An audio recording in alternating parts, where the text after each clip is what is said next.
Hello and welcome to Dialogue. A delegation of Muslim and Arab diplomats have met with Chinese Foreign Minister Wang in Beijing as part of a global effort to gain support to end hostilities in Gaza as the civilian death toll continues to rise. Countries of the global south have emphasized the calls for peace, while Western countries that have supported Israel's incursion into Gaza are also urging for an immediate ceasefire. Is Israel heeding these calls? What more can the international community do to deliver humanitarian assistance to the thousands of Palestinians caught in the crossfire? Can a temporary truce be made, or will the violence continue?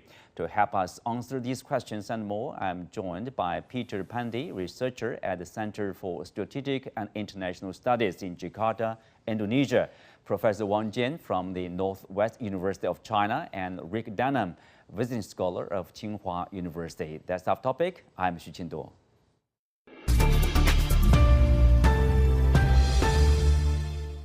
Welcome to Dialogue. Wang Jin, I will start with you. So the delegation was in China. So what do they hope to achieve, by visiting China?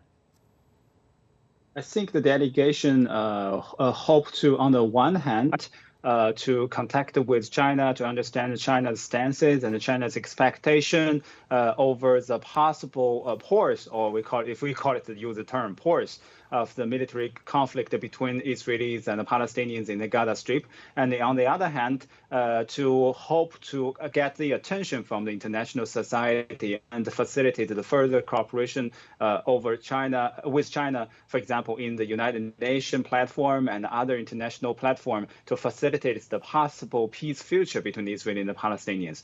We have to know that the delegation was composed not only by the Arab states, for example, they had Saudi Arabia, but also they have another very important state, Indonesia, who has the most the Muslim population in this world. So also played a very key role in the peace process between Israel and Palestinians, and also have a lot of the voices in other international mechanisms. So that is why the delegation for China is important, and China hopes to use its opportunities to make more consensus among the international society to facilitate, to encourage the possible peaceful motivations between Israel and Palestinians, and also to hope to form a new mechanism not to end this round of the conflict between Israel and the Palestinians, but also encourage and facilitate the future peace contacts and the peaceful negotiations between Israel and the Palestinians to find the possible lasting and just peace between the two sides as early as possible.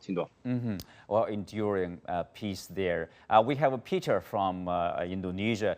Peter, as reported, the delegation will visit the basic capitals of the 5 permanent members of the UN Security Council, namely the US, China, Russia, France, and the UK. But they made their first stop in China. So is there any special expectation by making their first stop in Beijing here? I guess the expectation is that it's to garner support from China, who has historically held positive relations with Arab and Muslim states in the Middle East and in Southeast Asia. As we know, throughout the decolonization process in the 60s and 70s and the 50s, I believe China supported Egypt and Lebanon against foreign intervention, and Arab states also supported China in their ascension to the membership of the Security Council. So I guess the first visit to China is to garner support, as China is also a rising geopolitical player in the Middle Eastern region, as seen in their rising economic cooperation with many Muslim states in the region. So it's a convenient first visit to make. Well, Rick, as Peter said, that China, does enjoy a strong relationship with Arab nations and also Muslim countries, as well as Israel, if you look at the relationship which is stable, which is friendly.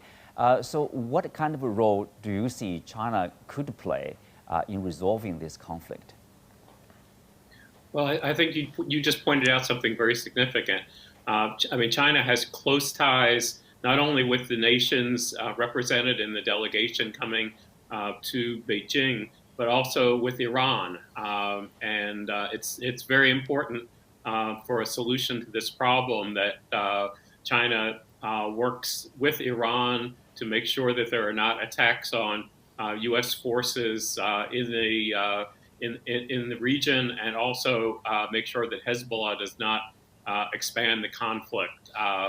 And so China can really play that role. The other is that China does have good economic ties with Israel, and there's a matter of trust between the Israeli government and the Chinese government.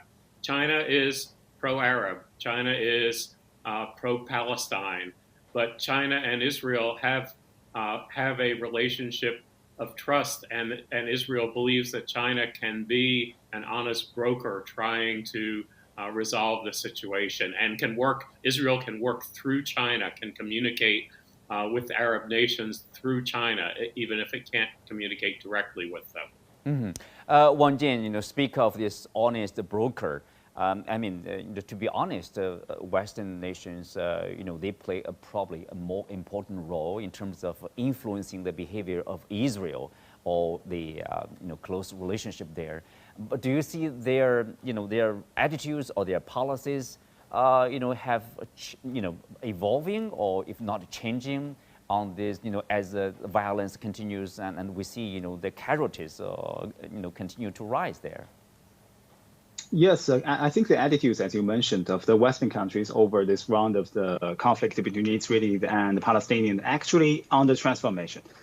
Because at the very beginning, we have already witnessed the very strong and assertive attitudes from the many Western countries, governments towards Israelis. They say, okay, Hamas was the so-called terrorist group, and the Israeli has the right to use their self-defense activities to launch strikes backs against the targets inside Gaza Strip. But as time goes by, with larger waves of the humanitarian crisis erupted in the Gaza Strip, and a lot of Western countries they started to soften their attitude. They have started to soften their voices, especially supportive voices over Israelis. They hope to bring the peace back to the region as soon as possible. To hope to organize the humanitarian aids as early as possible. But what I have to say that yes, maybe their attitudes, oral attitudes, transform, but their activities, especially their deeds, did not have not changed, because they still, on the many occasions, they still supported Israel's government activities, and especially the military operation. And look at they offer nearly nothing significant humanitarian aids and humanitarian goods to help the local Palestinians in the Gaza Strip. So they, especially for some European countries, they are very close. Geographically, they are very close to the Gaza Strip. They could bring more humanitarian goods timely, immediately to Egypt and through Egypt to the Gaza Strip. But actually, I don't think what they did and what they are doing is enough to help the Palestinians there. So that is why I think that the other parts of the states, especially the developing countries, especially Islamic and Arab states, and also including China, could do more to, on the one hand, help to pacify the tensions, and on the other hand, to help to give more international humanitarian aids to the local people in the Gaza Strip. Mm-hmm. Peter, of course, it seems like there is a pressure from the Arab world, from Muslim countries in particular, global South in general, on the Western nations. In particular, I think some of the capitals, some of the politicians are paying attention to that. For example, European Council President Charles Michel emphasized in the recent view that in a recent interview that EU. He basically urging the EU to avoid double standards in its approach to the conflict there. And the Malaysian Prime Minister, I think he was speaking in front of U.S. President Biden, saying that U.S. has been pressuring Malaysia to condemn Russia over Ukraine crisis, but Washington or the West has largely remained silent on the rise of the fatalities of civilians in the Gaza Strip there. Do you see, as someone from Indonesia, one of the countries there, do you see there's a public sentiment? There are probably some double standards practiced there? Peter? Yeah, you could say that there have been double standards present in the Palestinian issue for many, many decades. But I think an important point that Professor Wang Jin, I believe, brought up is that the sentiment has started to change. And we've seen that with the French president's changing opinion to condemn, I believe, Israel for their actions in Gaza for this particular conflict. I believe that's an important sort of progression towards Western states. And even though in the EU there's only been Ireland, Spain, and Belgium, and now in addition France, I believe, who have condemned Israel for their actions. But I think politicians are taking notice across Western states. The US, the UK, and Russia recently abstained from the UNSC resolution to cease all conflict in the region, only because the resolution didn't mention a condemnation of Hamas. So I believe attitudes are changing and politicians are taking notice of the tolls and casualties on civilians in Gaza. Mm-hmm. Well, Peter, because of that, can we be optimistic that, maybe there will be more pressure probably on the Israeli side from even Western capitals, so we can reach, whatever deal that will be, a ceasefire, maybe at least to stop the conflicts very soon? Yeah, recent developments, I believe, from Reuters brought up that a truce agreement will be announced by Qatar in the coming few days. I think the last development was that the minor thing that is still being debated upon is how long the truce agreement would be, and also regarding exchanges of hostages from the Hamas side and also Palestinian prisoners from the Israeli side. So truce agreements in these situations are very tricky and they are very sensitive. The hope is that it will come about in the next coming few days. Mm-hmm. Rick, what's your sense of your assessment about the reports saying that a hostage deal is very close to be reached between Hamas and the Israeli side? I guess most people would say that's a positive development, and will that be helpful in bringing the two sides finally to have a ceasefire, which will be long enough probably to solve this conflict? Yeah, the answer is it's an essential first step toward de-escalation, and if we can hope for an eventual resolution of this. I mean, what we absolutely need is release of all hostages.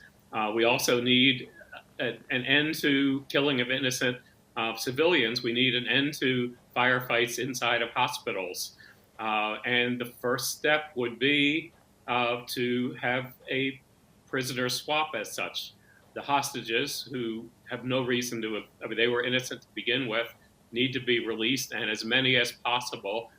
We need to have a stoppage of the military action to ensure safety for as long as possible.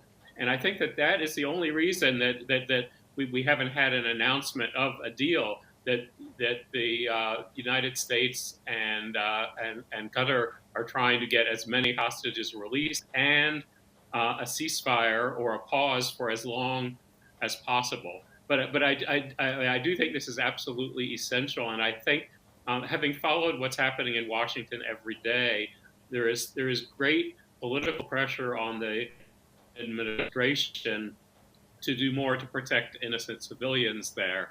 And the Biden administration rhetoric has been getting just a bit sharper each day to try to convince Israel to stop the killing. Mm-hmm. Well, Wang Jin, of course, along with that, we know, beyond the Gaza Strip, there's also violence in the West Bank, the settlement issue.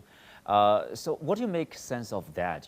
Why, are we seeing, it's like, not only the one front, conflict, probably there at another front, there are increasing violence. It's creating more problems rather than solving the issue there. Yes, the West Bank is another very important area that could be expanded and could be escalated into another round of the conflict between Israel and the Palestinians, as you mentioned. Because on the one hand, we have to know that the Jewish settlements, especially the Jewish settlers, their numbers has been increased very significantly during the past decade. I mean, during the past 10 years. More and more waves of the Jewish settlers they flooded into the West Bank, or from their term they call it Judea and Samaria, another Jewish name for this region. So that is why they hope to expand their settlements area. They hope to increase their settlers' numbers. So that's why this leads to the more conflicts between the Israelis, settlers, and the local Palestinians. And on the other hand, we cannot forget that this round of the crisis and the conflict between Israelis and Palestinians in the Gaza Strip provoked the anger of a lot of the Palestinian people in the East Jerusalem as well as in the West Bank, because these people, they believe they should do something. Many of the local people, they believe they should do something to retaliate against the Israeli settlers, and on the other hand, they should do something to maintain their rights of their homes. So that is why we have already witnessed, on the one hand, the large growing possibilities of the attacks from the Palestinians against the Jewish settlers in the West Bank. On the other hand, larger waves of the Israeli forces arrests and the search in the West Bank and arrest a lot of the so-called the prisoners, so-called the possible the Palestinians that who has a very possible connections with so-called the terrorism in this region. So I think that is why it might become the time bomb if the war continues in the Gaza Strip and if there are no peace dialogue between Israel and Palestinians in the future. Mm-hmm. Rick, here earlier you mentioned, we all talked about this, a lasting peace, hopefully a ceasefire long enough to stop the violence. And of course, the long term, there's a need of enduring peace, resolution for the conflicts between the Israelis and the Palestinians. The international community has been basically positive about a two-state solution. But with the recent flare-up, do you think this two-state solution is getting nearer or more remote as a solution to the problem? Well, this is a paradox. I think it's getting much closer as a possibility, as a political possibility, because the pressure from Israel's allies is much greater on Israel to agree to a two-state solution. Chances are that Benjamin Netanyahu will be out of power when this is all solved. He is strongly against a two-state solution. So in that way, we have an opportunity. The bad side is that the Palestinian citizens have become radicalized by this, and the recent poll has shown overwhelming opposition to a two-state solution. An overwhelming majority of Palestinians want the eradication of Israel. They want one state, which is a Palestinian state. And so I think that it's going to be complicated. The support for Hamas has grown in Gaza and probably, although I'm not certain, in the West Bank since the war. So I think that the political situation will be more complicated from the Palestinian standpoint and less complicated from the Israeli and the Western political standpoint. Mm-hmm. Peter, do you think the two-state solution is still the choice to really achieve a long-lasting peace here? Yeah, I agree with what Rick said. It'll be complicated for both sides to agree to a two-state solution. In the 2000s, after the Camp David Accords, the two-state solution was very close to being signed and agreed upon by both sides. The area of contention was ownership of Jerusalem. I believe Yasser Arafat, who was leader of the PLO at the time and the president of Palestine, refused the Camp David Accords on grounds that he did not agree that Jerusalem still belonged to Israel. So I agree that it's a much more complicated issue today, given that many Palestinians and many of the population in the Arab world will be much more radicalized against Israel. But I still do think that it is the most viable and feasible solution. It's very difficult to imagine that a country as significant as Israel could be eradicated from the Middle East in place of a Palestinian state, and it would be also very morally bad if the Palestinian people were just to be eradicated by the Israelis. Mm-hmm. 1 minute left, Wang. Do you see, as we said, probably most people would agree, two-state solution is the solution. But in terms of the reality, what about the possibility, the likelihood to achieve a two-state solution, especially related to these conflicts? I think that this solution should be continued to be maintained as the only principles for the settlements of the Israelis and the Palestinians, lasting and just a peace. But maybe more things should be done. But we have to say that, yes, to sometimes better worse than never, because there is another acceptably, there has been no other choices. There has been no other plan that could be widely accepted by the international society. So the two-state solution principle should be maintained, should be insisted. Mm-hmm. Well, with that, we come to the end of the discussion. Many thanks to our guests. Earlier, I also talked to Comfort Era, President and CEO of International Crisis Group, about the Israel-Hamas conflict. Let's take a look. Right now, the big concern that we have is how you deal with the humanitarian catastrophe that is facing Gaza. So it's very good that President Biden is calling for a humanitarian pause. We have pushed for a ceasefire because the death tolls are just astronomical. I think the key issue that we're looking right now also is that this doesn't escalate into a regional war. So acutely aware of the important role that China has played vis-a-vis the rapprochement between Iran and Saudi Arabia, that needs to hold. It was very important that MBS picked up the phone to Raisi in Iran, and I think getting those two on side is crucial, and China's been an important player. On the same side, getting Biden to continue to pressure, to influence, to nudge Netanyahu to make sure that we contain this, but also get that ceasefire. It's the strategy of Israel is very clearly two objectives on destroying Hamas, and also getting the hostages back, and then the prisoner of war. And those are important strategies as far as Israel is concerned to address its own security concerns. But I think getting Biden and Xi Jinping on the same side in terms of averting an escalation, getting that humanitarian pause, bringing back aid into Gaza, restoring the infrastructure and the livelihoods of so many Palestinians who are not in support of Hamas is crucial. Yeah, and there are common grounds between Beijing and Washington. For example, both countries benefit from an open global trade system. Yes. I mean, then you need peace and stability, including in the region of the Middle East. Yeah, you need peace and stability. You need to deal. I think what this crisis now between Israel and Hamas has shot a spotlight on is that you cannot avert the fundamental issue of dealing with the rights of Palestinians.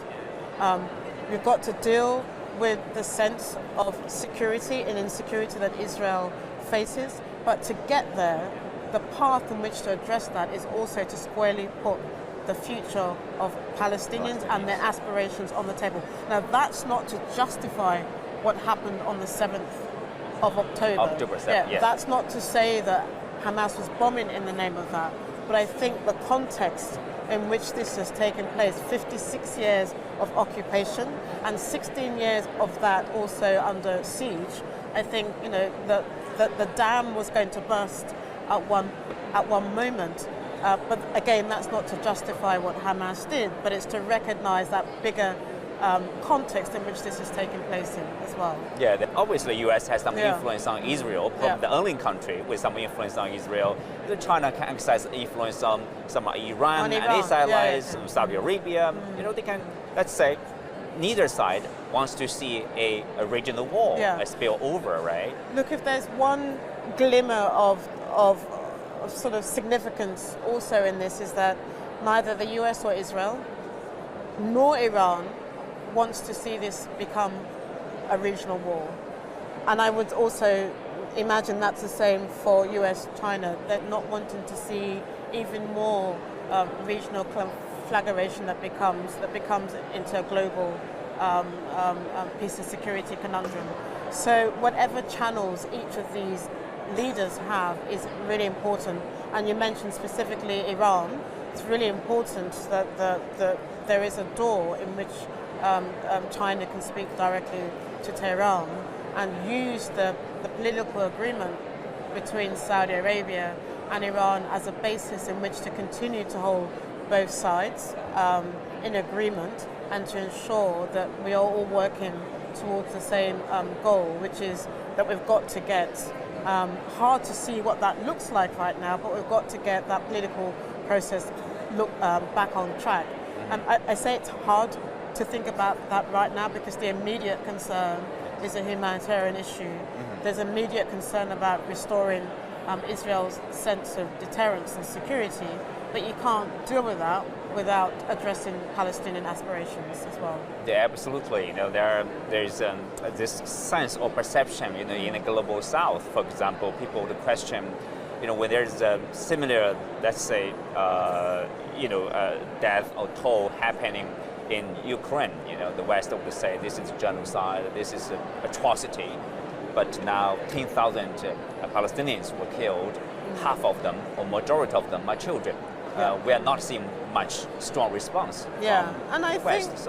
And I think one of the fallout from Ukraine was a sense of double standard hypocrisy, that you gave more weight to sort of citizens suffering and dying in the European sort of arena and not paying more attention to people of Palestine. That's a very real narrative that plays out in the so-called global South, and a number of them are looking now in the way in which the rights of Palestinians, a number of them in the global South said you've got to take seriously the rights of Palestinians if you want to ensure that you've got our support. But we also know that the interest of a number of states in the global South is also paramount as well. So as much as they talk about taking seriously the Palestinians, look, let's be also frank, a number of countries that claim to represent the global South haven't always put the Palestinian aspirations at the center. So I think everybody, every country now has a responsibility. If you are serious about the Palestinian rights, if you are serious about the Palestinian cause, if you are concerned about their fate, then you've got to begin the hard work of addressing their own, addressing a more concrete, a more realistic peace process as well. And I think this has shone a spotlight as to how a number of countries haven't addressed seriously a political and a peaceful track for the people of Palestine. And I hold a number of countries in the global South also accountable for that as well. So, Thank you, Comfort. Thank you for speaking with us. It's a real pleasure. Thank you very much. Well, that's it for today's show. You can also watch us on the CGTN app on YouTube.